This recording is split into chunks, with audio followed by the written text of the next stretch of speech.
नमस्कार, आप देख रहे हैं न्यूज वन इंडिया और आपके साथ मैं हूं अंशिका पाठक। बुलेटिन की शुरुआत करेंगे बड़ी खबर के साथ। जम्मू कश्मीर को लेकर दिल्ली में हलचल तेज है। कश्मीर को लेकर पीएम मोदी ने सर्वदलीय बैठक बुलाई है। 24 जून को कश्मीर मसले पर सर्वदलीय बैठक। 370 हटने के बाद कश्मीर पर पहली बार सर्वदलीय बैठक बुलाई गई है। इस बैठक में कुछ बड़ा फैसला होने की संभावना है। तो जम्मू कश्मीर को लेकर कोई बड़ा फैसला लिया जा सकता है। बड़ी खबर आपको बता दें, बैठक बुलाई गई है और इसमें 370 हटने के बाद कुछ निर्णय लिए जा सकते हैं। तो जम्मू कश्मीर को लेकर दिल्ली में हलचल तेज है।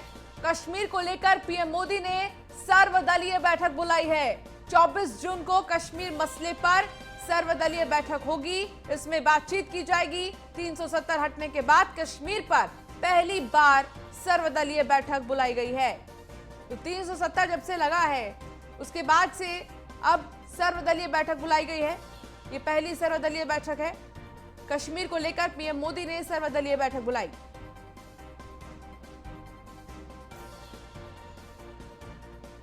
तो 370 हटने के बाद कश्मीर पर पहली सर्वदलीय बैठक में कुछ बड़ा फैसला होने की संभावना है। तो जम्मू कश्मीर में फैसला होगा कुछ और बहुत ही महत्वपूर्ण फैसला हो सकता है।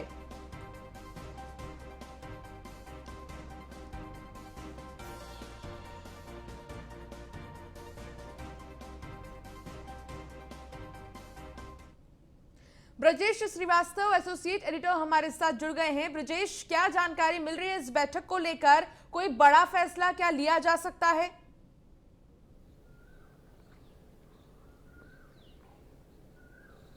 देखिए अंशिका, सबसे बड़ी बात यह है कि अभी एक दिन पहले ही गृह मंत्री अमित शाह ने भी जम्मू कश्मीर को लेकर के एक स्पेशल बैठक की थी, जिसमें वहां के जो उपराज्यपाल मनोज सिन्हा भी शामिल हुए थे। इसके साथ ही अगर उसके बाद देखा जाए तो उसके बाद अजीत डोभाल ने भी जम्मू कश्मीर को लेकर के एक रिव्यू मीटिंग की थी। तो लगातार जो केंद्र सरकार गृह मंत्रालय जम्मू कश्मीर को लेकर के पूरी तरीके से वहां की स्थितियों को समझने की कोशिश करना चाह रहा है। सबसे बड़ी बात यह है कि 370 खत्म होने के बाद वहां पर अब तक अगर देखा जाए लोकतांत्रिक प्रक्रिया की बहाली नहीं हुई है। ओवरऑल अगर देखा जाए तो वहां पंचायत चुनाव को छोड़ करके अब उसके बाद अब किस तरीके से वहां इलेक्शन कराए जाएं, वहां की स्थितियां कैसी हैं, वहां पर किस तरीके से जो है आगे जो एक तरह से डेमोक्रेटिक कल्चर है उसको बहाल किया जाए, तो वो तमाम चीज़ों को लेकर केंद्र सरकार अब गंभीरता के साथ मंथन कर रही है। ऐसे में अब 24 जून को एक महत्वपूर्ण सर्वदलीय बैठक बुलाई गई है जो जम्मू कश्मीर के परिप्रेक्ष्य में है, जिसमें जम्मू कश्मीर से जुड़े हुए तमाम राजनीतिक दलों के साथ साथ जो देश के बड़ी सियासी पार्टियां हैं उन सभी को इसमें न्योता दिया गया है और उन सभी को इस पर बुलाया गया है। और जम्मू कश्मीर के परिप्रेक्ष्य में क्या बेहतर होना चाहिए, भविष्य में किस तरीके से वहां पर डेमोक्रेटिक कल्चर को आगे बढ़ाना चाहिए, वर्तमान में वहां पर स्थितियों को रिव्यू करने के बाद सरकार अपना एक रिपोर्ट भी देगी और बताएगी कि स्थितियां इस वक्त जम्मू कश्मीर में इस तरीके की हैं। जम्मू कश्मीर और लद्दाख की जो पूरी टेरिटरी है वहां पर स्थितियां पहले से बेहतर हो गई हैं, वहां से सामान्य हुई हैं। और ऐसे में क्या कुछ किया जाना है आगे, उसको लेकर के चर्चा होगी और उसमें उम्मीद की जा रही है कि कोई बड़ा ऐलान भी हो सकता है, यानी कि जम्मू कश्मीर के अंदर जम्मू कश्मीर और लद्दाख में चुनावों का ऐलान भी किया जा सकता है। वहां पर राजनीतिक परिदृश्य की बहाली का भी ऐलान हो सकता है। तो इसीलिए सबकी निगाहें इस 24 जून को होने वाली इस पूरी महत्वपूर्ण सर्वदलीय बैठक पर होगी कि आखिर इस बैठक में क्या कुछ फैसला सरकार की तरफ से लिया जाता है, कैसे विपक्षी पार्टियों को भरोसे में लिया जाता है और सबसे अहम इसलिए भी हो जाता है क्योंकि अभी हाल के समय में दिग्विजय सिंह का एक बयान सामने आया था जो पाकिस्तानी चैनल को दिया था, जिसमें उन्होंने कहा था कि अगर हमारी सरकार आई तो हम 370 को वापस जो है रिव्यू कर देंगे। तो ऐसे में वो बेहद अहम हो जाता है कि 370 के बाद क्या स्थितियां हैं, उससे बेहद ही महत्वपूर्ण है। बहुत शुक्रिया इस तमाम जानकारी के लिए ब्रजेश श्रीवास्तव।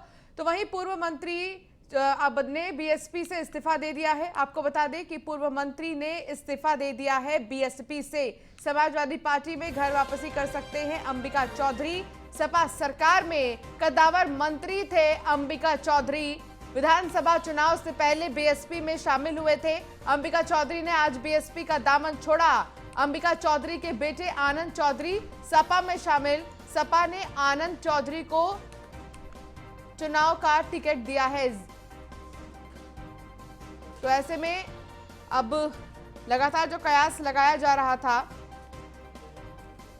वही समाजवादी पार्टी में घर वापसी कर सकते हैं अंबिका चौधरी। सपा सरकार में कद्दावर मंत्री थे अंबिका चौधरी।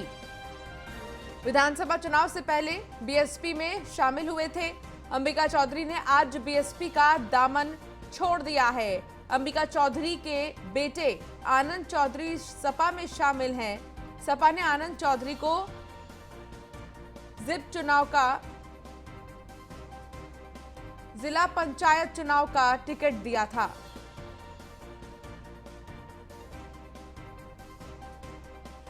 तो समाजवादी पार्टी में घर वापसी कर सकते हैं अंबिका चौधरी। सपा सरकार में कद्दावर मंत्री थे अंबिका चौधरी। एसके वाजपेयी हमारे संवाददाता हमारे साथ जुड़ गए हैं। क्या कुछ जानकारी मिल रही है एसके वाजपेयी? घर वापसी कर सकते हैं अंबिका चौधरी। अब मायने कैसे, क्या कुछ निकाले हम इस चीज के, और राजनीतिक समीकरण कैसे बनेंगे?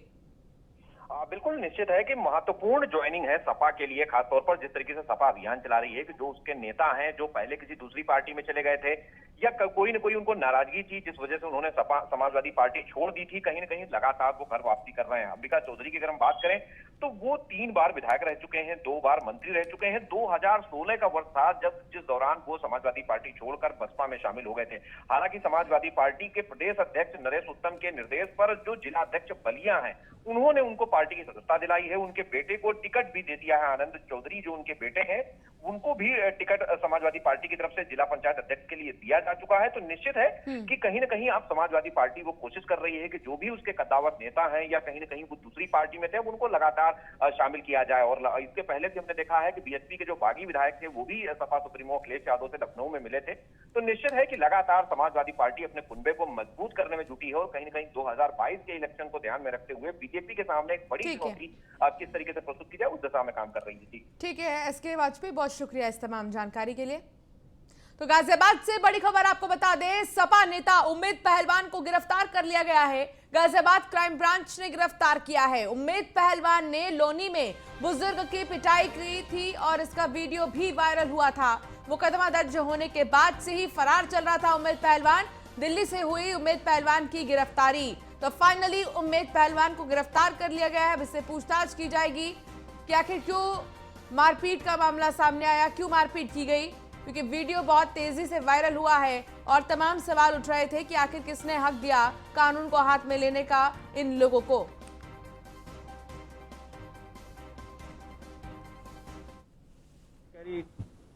तुरंत मिली है तो उसमें गाजियाबाद पुलिस की टीम के द्वारा उम्मेद पहलवान नाम के शख्स की गिरफ्तारी दिल्ली में लोक नारायण जयप्रकाश हॉस्पिटल के पास से की गई है, जो अभी तक सूचना मिली है। और वहां गिरफ्तारी के बाद फिर गाजियाबाद लाया जाएगा और फिर उनसे आगे की पूछताछ।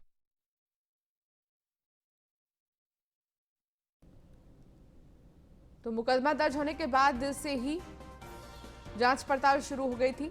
दिल्ली से उम्मेद पहलवान की गिरफ्तारी हुई है। सपा नेता उम्मेद पहलवान को गिरफ्तार कर लिया गया है।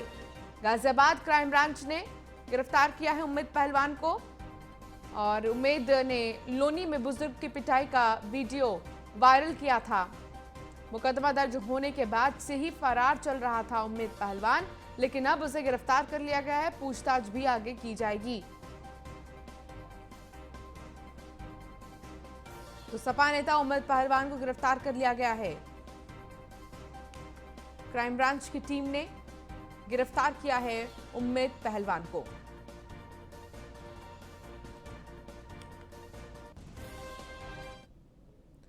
तो वहीं मुरादाबाद से बड़ी खबर आपको बता दें, फरार और फर्जी पुलिसकर्मी अनिल को गिरफ्तार कर लिया गया है।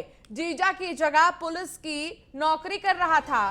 5 साल तक जीजा के नाम पर ही नौकरी कर रहा था, पुलिस की नौकरी कर रहा था।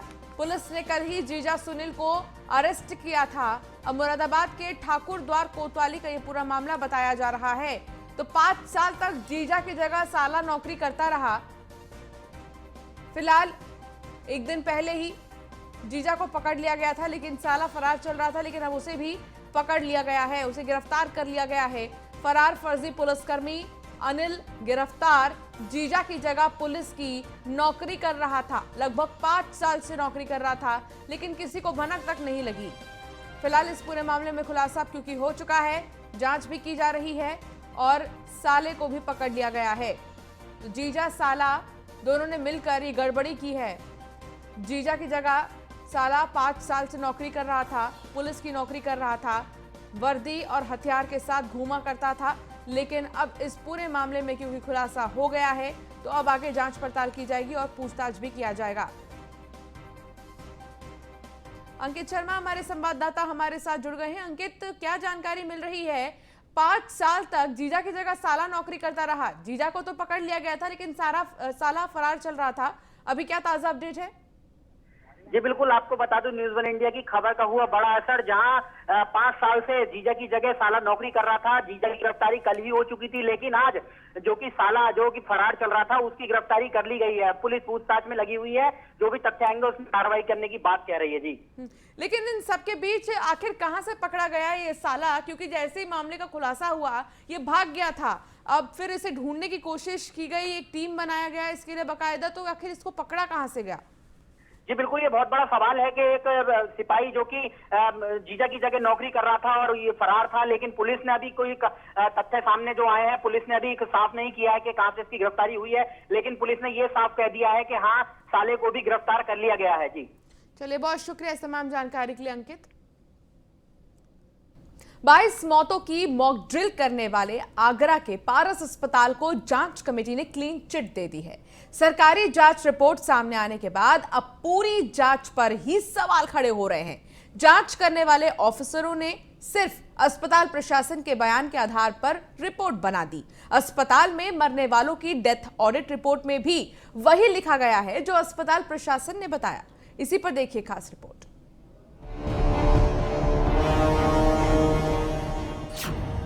मौत के अस्पताल को क्लीन चिट, जांच कमेटी की रिपोर्ट पर उठे सवाल, मृतकों के परिजनों के बयान के बिना बनी रिपोर्ट, महज अस्पताल प्रबंधन का ही क्यों लिया गया बयान। ताज नगरी आगरा में मौत वाली मॉक ड्रिल से सुर्खियों में आए पारस हॉस्पिटल को क्लीन चिट दी गई है। 26 अप्रैल को मॉक ड्रिल के तहत ऑक्सीजन आपूर्ति बंद होने से 22 लोगों की मौत का मामला सामने आया था। आरोपों की जांच के लिए गठित 4 सदस्यीय डेथ ऑडिट कमेटी ने अपनी जांच रिपोर्ट जिला प्रशासन को सौंप दी है। जांच रिपोर्ट में खुलासा हुआ है कि पारस अस्पताल में ऑक्सीजन की कोई कमी नहीं थी। भले ही जांच रिपोर्ट में 16 लोगों की मौत स्वीकार की गई, लेकिन अस्पताल संचालक को मामले में जिम्मेदार नहीं माना गया है। डीएम की रिपोर्ट में पीड़ितों के बयान का कहीं कोई भी जिक्र नहीं है। ये चीज़ तो मैं शुरू से कहता आ रहा हूँ कि जो ये जांच रिपोर्ट आई है वो शुरू से ही, हमारे पहले दिन से ही, जिस दिन ये मॉक ड्रिल का वीडियो सामने आया था और इस वीडियो को आने के बाद जब पहले दिन ही जिलाधिकारी महोदय ने 1 घंटे भर के अंदर अपना फैसला सुना दिया कि इतनी मौतें नहीं हुई हैं और ऑक्सीजन की कमी नहीं है। बिल्कुल, मैं ये कहना चाहूँगा कि मैंने फर्स्ट डे जिस हिसाब से जांच चल रही थी वो तो हमने देख लिया था कि जिस हिसाब से जांच चल रही है प्रशासन की तरफ से, कि जैसे 1 दिन 2 दिन में कहा गया था रिपोर्ट देते उसमें 15 दिन हो गए और आज रिपोर्ट हमें आई तो वो क्लीन चिट। वो हमें फर्स्ट डे से समझ में आ गया था कि ये जांच चल रही है, अपने हिसाब से चल रही है और डॉक्टर्स इसमें सब, तो फर्स्ट क्लीन चिट आनी है। इस मामले पर प्रियंका गांधी वाड्रा समेत कई विपक्षी दलों के नेताओं ने अस्पताल के खिलाफ कड़ी कार्रवाई की मांग की थी। कांग्रेस कार्यकर्ताओं ने अस्पताल के गेट पर मालिक की गिरफ्तारी की मांग को लेकर नारेबाजी की थी। राजनीतिक हलकों में हंगामे के बाद आगरा जिला प्रशासन ने अस्पताल को सील कर दिया था और मालिक के खिलाफ महामारी अधिनियम के तहत मामला दर्ज किया था। क्लीन चिट मिलने के बाद इस मामले में जनप्रतिनिधियों ने सवाल उठाए हैं। कांग्रेस जिला अध्यक्ष ने जांच रिपोर्ट को दुर्भाग्यपूर्ण बताया है और हाईकोर्ट से दोबारा जांच कराने की मांग की है। देखिए, शासन प्रशासन को क्या, जनता को भी मालूम है, पीड़ित को भी मालूम है कि इसकी पहुंच ऊपर तक है। पहले भी जो है ये इसका सील हुआ था कोविड 1 में, उसके बावजूद भी इसे बचा लिया गया। लेकिन अब जो 22 मौतें दिखा रहे हैं, जो 16 मौतें सामने आ चुकी हैं, उनके परिजन सामने आ चुके हैं, मीडिया के हम लोगों से रूबरू हो चुके हैं, उन लोगों के बगैर बयान के कोई भी रिपोर्ट। तो वहीं आम आदमी पार्टी सांसद संजय सिंह ने प्रेस कॉन्फ्रेंस की है। जी हां, आम आदमी पार्टी के सांसद संजय सिंह ने प्रेस कॉन्फ्रेंस की।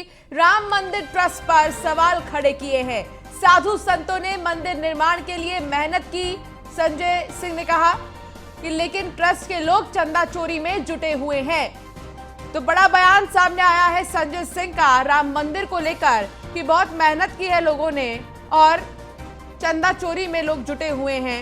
ट्रस्ट के लोगों पर सवाल खड़े किए। आम आदमी पार्टी के सांसद संजय सिंह ने प्रेस कॉन्फ्रेंस की और निशाना साधा।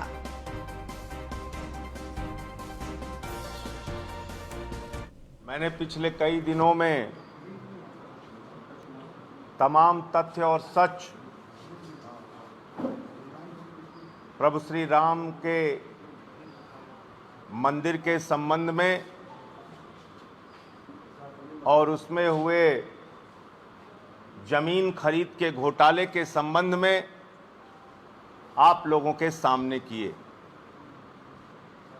लेकिन उसके बाद जिस तरह से भारतीय जनता पार्टी बौखलाई हुई है और जिस तरह से भारतीय जनता पार्टी के मेयर ऋषिकेश उपाध्याय और उनके भतीजे का नाम सामने आया, यह स्पष्ट हो गया कि चंदा चोरी में प्रमुख हाथ भारतीय जनता पार्टी के लोगों का है, उनके नेताओं का है। मैंने पिछले कई तो ग्रेटर नोएडा से बड़ी खबर आपको बता दें, जहां थैलियों में भरकर बेची जा रही कच्ची शराब। न्यूज़ 1 इंडिया के कैमरे में कैद हुए शराब माफिया। कच्ची शराब बेचते माफिया कैमरे में कैद हुए हैं। बुजुर्ग और दिव्यांग लोगों से बिकवा रहे कच्ची शराब। रबुपुरा थाना क्षेत्र के 2 गांव में कच्ची शराब का खेल जारी है। अलीगढ़ की घटना से भी कोई सबक नहीं ले रहा। पुलिस और आबकारी विभाग चैन की नींद में व्यस्त है। कोई इस ओर ध्यान नहीं दे रहा है। कहीं जांच पड़ताल नहीं की जा रही है और धड़ल्ले से अवैध शराब का कारोबार चल रहा है। तो थैलियों में भरकर कच्ची शराब बेची जा रही है। न्यूज़ 1 इंडिया के कैमरे में शराब माफिया कैद हुए हैं। कच्ची शराब बेचते कैमरे में माफिया कैद हुए हैं।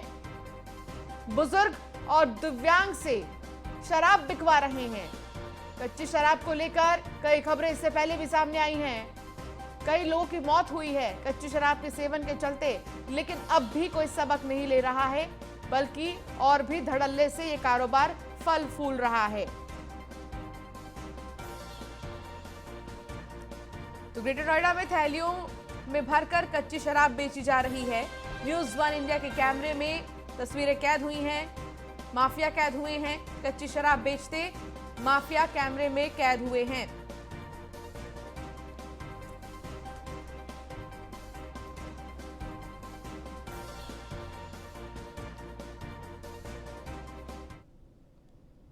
और चलिए, इस बुलेटिन में फिलहाल इतना ही। आप बने रहिए न्यूज़ 1 इंडिया के साथ। नमस्कार।